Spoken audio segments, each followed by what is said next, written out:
Welcome back, and today we are going to be playing out the LA-7 B20. Now this is the 5.0 version that you will find above the regular one in the tech tree, and the main difference is going to be that you have 3 B20s with 390 rounds instead of 2 Shavacs with 340 rounds. Now this seems pretty minor, but you do get an extra gun. So even though you might get more ammo, your round per gun is a little bit lower and you do have to be a little bit more ammo conservative. However, this is of course offset by the fact that you do a little bit extra damage. We are using tracer belts, and honestly overall they felt pretty consistent, they felt pretty good. Now there is a small difference to the B20s as well. Main thing is going to be the overheat and the rate of fire, because it goes from 720 to 750. It really doesn't impact all that much, you don't really notice it. The main thing that you notice is that you have an extra gun, which will increase your fire rate by a good 50%. So that's always nice to have, but overall we play this thing the exact same way. There is one issue however, 5.0 and 4.7 are drastically different depending on the time that you play this. Right now 5.0 means you are in 5.7 essentially every game. A month from now it might be that 4.7 and 5.0 always see each other, and that it basically doesn't matter which one you play. Personally, I prefer the 4.7 one anyway. You get a bit more trigger time, and I feel like the 2 Shavacs are more than enough when it comes to the damage. At least as of right now. They might break the guns in the future, but as it stands right now, it looks like they're actually going to be buffing cannons next patch by increasing the shrapnel by a whopping, get a load of this one, 8 times. So that should make a drastic difference. The real shatter didn't really impact the Shavacs all too much. That's probably the reason why they're actually still pretty decent. But in the future, other cannons are also going to be pretty good. Now let's hope that they don't break the Shavacs in the process. And let's talk about the teams, because these were my main issue. Not because they were terrible, on the contrary, because they were incredibly stacked. 5.0 Russia is a bit of a freeload. If you get down tiered, you dumpster the entire enemy team completely on your own. When you get a BR at 5.3 to 4.7 for example, you are incredibly competitive, and in the very worst case that you get up tier to 5.7 to 6.0, which does happen pretty often right now, you still win a lot of your matches because Russia still has very good planes in there. The Yak-3U, the VK-107, and at 5.0 we have Yak-3Ps, LA-7s, and even the I-225 if people know how to play it. I didn't get much footage in terms of full games and in terms of carrying because I just didn't need to, and most of the times that I died were either team killing by game crashing or getting absolutely shafted by a 50 cal gunner. This thing is made out of a matchbox, and if you get hit at all by a 50 cal, you can probably just kiss your ass goodbye because this thing will just completely burn up. But let's actually talk about the plane for a bit. What is it good at? Well, it's actually good at essentially everything. Let's get started with the climb rate. The climb rate up until about 3.5 to 4 kilometers is insane. The speed on the deck is about the same as something like a P-51 D30. And then we have the turn rate, which beats essentially everything that is in a Spitfire or a Japanese plane. Or perhaps a Yak-3, but you don't really see many of those, I say, as I'm about to run into one. Yak-3s will win the dogfight if you really go into the low speed stuff. The low speed stuff isn't fantastic in terms of the maneuverability. It is still a bit heavy, but the engine is good enough to kind of outpower everything that you want. And every plane that you can't really out dogfight, you can mostly run from, and if you can't outrun them, you can probably outclimb them. Now there are some exceptions. Think of Yak-3Us, think of VK-107s. They're in your team. Think of planes like the LF Mark 9, however, when you really want a monster matchup, because these things are an absolute pain in the dick to actually fight. They are a little bit slower than you by about 40 kilometers an hour, but they climb better, and they climb better for a long while. They will be above you, they will be diving on you, and you cannot outrun them in a dive. You rip way before them. But there is one little ace up your sleeve, and that's the compression. This thing does not lock up whatsoever up until about 700, where you stop locking up and your wings just simply implode. You can't really rip this thing under the stress. It just turns on a dime, and you will pull like 12G turns when you are going 700, and that's the only way to really deal with a Spitfire like this. But keep in mind, it basically works against everything that you run into, because it really is just that maneuverable when you are going really fast. Now here we have a Yak tree. He has been kind of running around, flying away from us this entire match, and eventually we push him to the deck. And once you have the energy advantage in this plane, it becomes one of the freest planes that you have ever played, especially if they're on the deck. The lower you get, the better you perform. Same goes for the Yak tree, but when you have 200 to 300 kilometers an hour of advantage over someone, it becomes pretty simple to just run them dry and eventually just shoot them. Same thing goes for when you have the energy advantage and they are slow and low behind you. All you really need to do is make a very wide spiral, let them climb up to you as they kind of cut you off. It looks like he's getting closer to me, but I'm actually going much faster than him, and by the time he pushes his nose up, guess what? He is already stalling. And sure, the Spitfire stalls a little bit better than this thing. When you have almost a kilometer on them and he's going about 200, you don't really have to worry about it. Line up the shot, click the trigger, down he goes. And then we go to the middle of the map where we have another Spitfire, and this time around a 190. Now I'm personally going for the 190 here first, but I notice a Spitfire, he's behind him, he is going evasive, he pulls right into my guns, we get a very free kill, almost get team killed for the third time in that day, and we start engaging Mr. 190. Now we run him down here. The 190 doesn't really have much of a choice. As long as I keep it at about 700 IAS, this guy is not going to be outrunning me under any circumstance. As of right now, he might be a little bit quicker. Just right now. However, his speed will start dropping soon. I will maintain this 700 until I hit the deck, and after that it will slowly trickle down to about 600, which is more than enough to catch a 190. Now I let my teammate go for him first. I break off a little bit vertically. I then loop up underneath him and just wait for him to go for the shot. Now I get underneath him here. I get the shot. I get only a hit. He absolutely demolishes my friendly.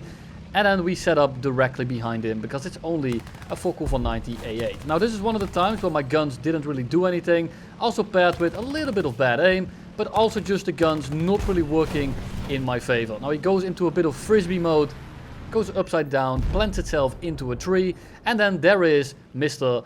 BF-109. Now luckily we are in an LA-7 on the deck, so what do? We pitch it straight down, we accelerate a little bit, and if there is enough separation here, we can equalize energy completely. But we don't, so I'm gonna turn in a little bit sooner and just make sure that we dodge his guns for the first loop. We go kind of side on, we knife edge his round, and then we pull into the direction where his wings are pointing just to make sure that he can't roll and get the shot off. We merge with him, we go into a bit of a spiral, or a bit of a scissor. He shoots out in front of me because he's going faster, and we instantly put him into a montage. Now here we go with the actual first matches that went pretty terribly. I got secluded here in the corner of the map by two 190s, and I'm not sure if it's 190 Ds or As just yet, but they are kind of working together. We have no teammates around, and we are in the better plane however, but these two guys are going to be playing it decently okay. We merged with the first 190, it's a Dora.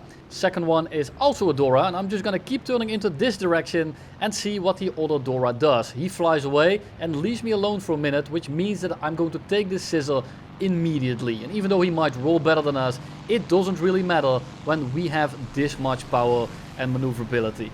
We get behind him almost instantly. He was going a little bit quicker. We kind of start holding the trigger down because I need this guy to die. We saw off his wing, and here comes Mr. 190 number 2. His mistake was actually giving me room. He should have just gone straight up, dropped straight back down on me, and if I then go for the shot, I will have Mr. here about 0.8, 0.7 on my 6, not going that quick, which would allow me to just get blown up. Instead, this time around, I'm going 600 speed, or 600 IES. We merge with him, we pull out of his guns without any issues, and we turn in front of him. This is on purpose to make him stick the dogfight, but it wasted me a little bit too much energy as he goes straight vertical. Now I should have killed him right here, but I'm going 200, he still has the speed to roll around, and I'm washed. That's all I'm gonna say. That last shot I really should have hit, but I underlet a little bit and he flew just in front of my guns. A little bit unlucky, but now I can show you that even though this looks unsustainable, even when I'm being incredibly aggressive, I still hold a bit of advantage. I have more speed than him right now. I'm actually outrunning him. Now he starts catching me soon again. But if I keep this up long enough, where I just kind of wiggle around his guns and I keep turning into him, eventually I will actually end up above him. But I find that incredibly boring. I'm not the guy that I was in 2018. I actually play to have dogfights these days, and I'm gonna have them. I don't play it as safe anymore. I think it's kind of boring. So what do? We pitch directly underneath him. We're gonna wait for him to line up, and unfortunately he does something that I didn't expect, and that is break straight off. Now I start turning around. I do an Immelman here basically, and that's bad for energy. It really is. But I'm underneath him, and he doesn't have the separation here to really get a shot off, so I just kind of push him even more vertical, and then we drop our nose and get out of here. And what did we do by this maneuver? We pushed him into going super slow, and now we can really easily equalize the energy. You can see that when I dive away, I'm gonna start picking up speed very quickly, and I'm gonna start running away from him really quickly. The energy generation of this plane is insane, and the second I see that I have more energy than him, I'm going to take the fight. We roll out of his way, barely do so, but we do. We merge with him, we turn up over him, I predict where he's gonna go, which is probably up, because he has been doing that through this entire fight. He turns right in front of me. Unfortunately, I am washed. Luckily, I'm not washed enough. There goes the 190.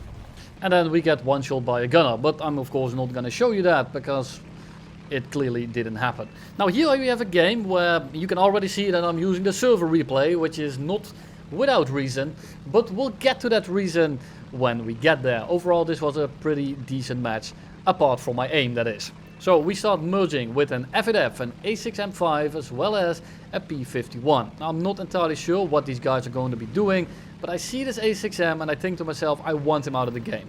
The A6Ms are not really a threat on their own, not at all, but they are very annoying to deal with when there is a plane around that is actually going pretty fast. And the A6M, it requires basically no skill, and I'm not saying this as an insult to the A6M pilot. I'm not sure if he's good or not. I'm just saying that the skill floor isn't that high. So even though you might put a level 20 in there, he is probably still going to be somewhat of a threat if you pair him with someone that can push you into him. So I like to go for zeros at the start, just to make sure that they don't show up when I'm busy with someone else. What do we do for now? We are just going straight. I'm getting a little bit of separation just so it only really is these two guys. And because the F8F is a little bit quicker, I'm just gonna wait for the F8F to get a little bit closer to the P51 so I can get them both in a single turn. But I'm getting a little bit impatient. As I said earlier, I'm not from 2018 anymore. I need dopamine. So what do? We merge with the P51 and I go for the F8F. But the F8F just does nothing. He flies on straight and leaves me alone. And with his position, that's actually a pretty good call, because now I'm stuck with this P51. This guy is directly on top of me. Luckily, the P51 goes straight vertical and gives me a little bit of room here to turn underneath him. I'm trying to go low here. I go underneath the F8F. Because I'm still turning into the direction of the P51, I'm able to still secure my position on his 6. But then the P51 also runs away. And no, these two guys are actually not squatted, which kind of surprised me, because I didn't expect this kind of playstyle from people that are just randomly playing together. The F8F runs away, he's going much quicker than we are, and the P51 is now going to sit directly above us. Luckily, we are in the LA-7, and luckily I have the room here to get away from them. I'm going to dive into the valley, and we are going to actually go to low altitude instead of low radar altitude, because right now it looks like we are at 300, but the air is definitely as thick as at 2.5 kilometers, which is a little bit unlucky for us, because that is not what the plane likes to be at. Even though it's still okay, the lower you are, the better your performance gap, especially against the P51. That is a D30. The F8F does drop off with altitude, but they are together, and together they complement each other pretty decently. On their own, I shag both of them. Together, they are a little bit of a nuisance. So I get them right next to each other yet again. We merge, we dodge the P51, we then roll into the F8F, roll up over his wings, and we merge. Let's take a look at where they are going, and because I grouped them up, they basically end up right next to each other. The thing is that they are right next to each other while being faster, and I said to the people I was streaming to on Discord, watch them break off left and right, and just as I said it, they did exactly that. And this is a little bit annoying. Now the FF I'm not going to be catching. The P-51 I might. And he is going to be the easier kill. I see that he's a little bit... He's kind of doubting what he should do. He's maneuvering, he's going up, he's slowing down. I take it immediately. I smell blood in the water. I'm going to take this and I'm just going to hose this guy down. I do not care. I need this guy dead. They're playing together. They're using the strength of their plane, which is incredibly annoying. So I'm just going to dump half my ammo in there because I am not about to go and get into a 3v1 with that T-61 in there as well. Merge with the F8F. Get up over his nose. I'm not going to go for the ram. And then we just kind of turn after him and try to gun him down before that T-61 comes in. 550 meters, not the easiest shot with Chavax because they do have a decent amount of drop. Luckily we blow his wing off and then merge with the T-61. Perfect timing. We merge with him, we are going 500, he's climbing into me. So what do? I actually go up straight, bait him into going for it. And then we just turn into the same direction as he is. And the Ki-61, while very maneuverable, doesn't have the best engine, especially the hay. At this battle rating, it just does not compete. So we just kind of turn into the same direction, which you normally wouldn't do against a Japanese plane. But when they don't have the energy, it just means that they have to turn and fall out of the air a little bit better.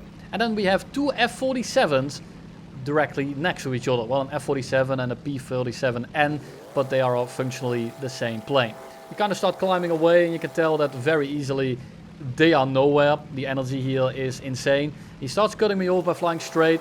A little bit of a lag pursuit, but it doesn't really matter because he doesn't outturn me, he doesn't outrun me, and he sure as hell doesn't outclimb me. The F-47 is a sad heap of a plane, but they have 4,000 rounds of 50 cals and they will hold it down. Now after the other one breaks off, I'm gonna get a little bit of a 1v1 here. I merge with him, I turn basically in front of him, hoping that he will take it, because I need him to go slow enough for me to actually run him down. Now here, I thought he was gonna get fully locked into the dogfight, so I'm actually gonna go up, because I want to get the cinematic stall shot. Unfortunately, he notices this, doesn't want to get put into a montage. He starts shooting the mountain, I think. I get it, as a Dutch person, I would shoot mountains too, they piss me off. And he dives away.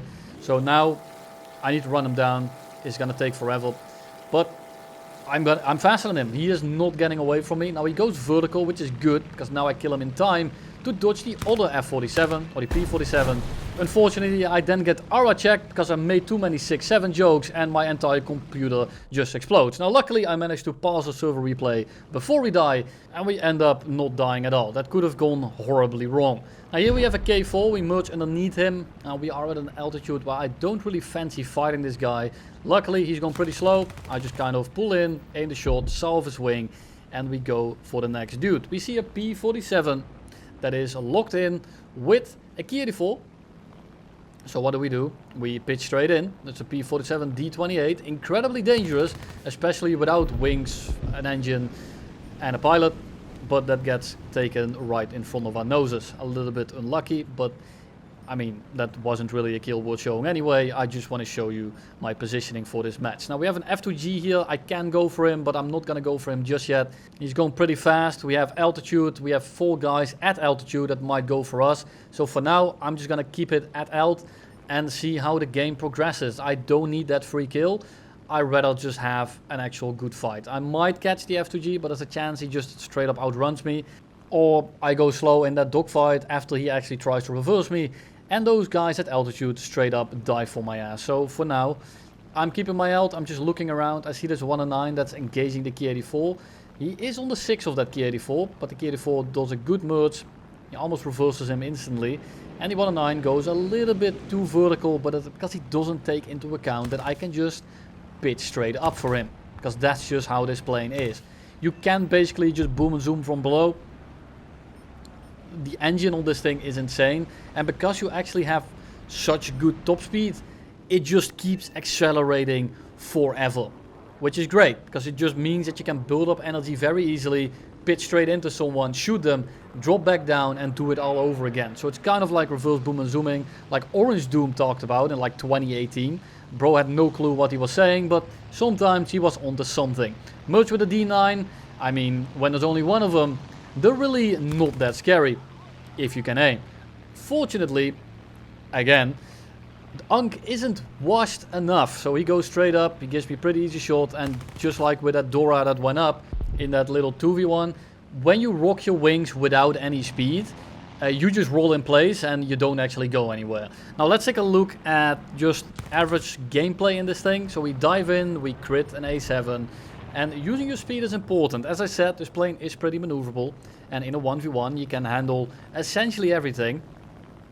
But using speed to feed your performance, to feed your agility, is an incredibly important skill to have in this thing. And it's the same thing in planes like the Corsairs, for example, the FU-4B, where you don't straight up outturn someone, but if you use your top speed to enter a turn, you will outturn essentially everyone. And this is why I said earlier that if you have the energy advantage or an altitude advantage, it's incredibly easy to dogfight Zeros, Spitfires, even J2Ms. And this is a J2M5, I believe. And we're gonna merge with him while going about 580 kilometers an hour. Now he is not gonna do anywhere near this. You can tell that he's not that quick. He has been climbing a little bit. He's maneuvering. You can see the little wing vapors. We go head on. We merge. And even though he might win the 1v1 dogfight, when I have this much excess energy, he definitely won't. You can tell he's about to stall. So I actually kind of go flat here to position myself behind him. I drop the landing flaps. I go up a little bit to just solidify that altitude position right behind him. Means that he can't really go anywhere. He goes left, right, middle, up. It doesn't matter because I'm in basically the same position. He's going way too slow and we get a pretty easy shot. Now lastly, we have another J2M a little bit later into the match. And I believe this was a J2M2, which is one of the scariest planes that you can duel if you really want to get into a 1v1 dogfight. However, they compress pretty easily, and you can abuse that to your heart's content. Now at a little bit of a higher altitude, we're only going 640 IAS, but that is enough. We merge underneath him, we pitch straight in, and he initially does the right thing, but then he pulls back in and gives me the easiest shot known to man. Unfortunately, Anke is still washed, we missed the shot, and we are now in an incredibly terrible spot because the J2M2 wins this all day long. You do not want to vertically loop with a J2M2 ever. We can run away, and we will. We will try to pull it into the 640 range again, and then we're gonna start turning the same way we just did. But I now roughly know what he's going to be doing. So I go horizontal first, we pitch up over his wings, we roll into the direction that he's going to go. We actually just kind of roll in front of him. He is compressing, I am not. Go into the scissor, position myself above him, and we try to pull the nose around here, but I just don't have the performance because he kind of rolls to the left. He then also goes horizontal. He thought it was a good idea because he just saw me do it. Unfortunately, I'm gonna sit within his turning circle and he's gonna pass directly in front of me until a teammate just cleans him up. And that's all I have for you today.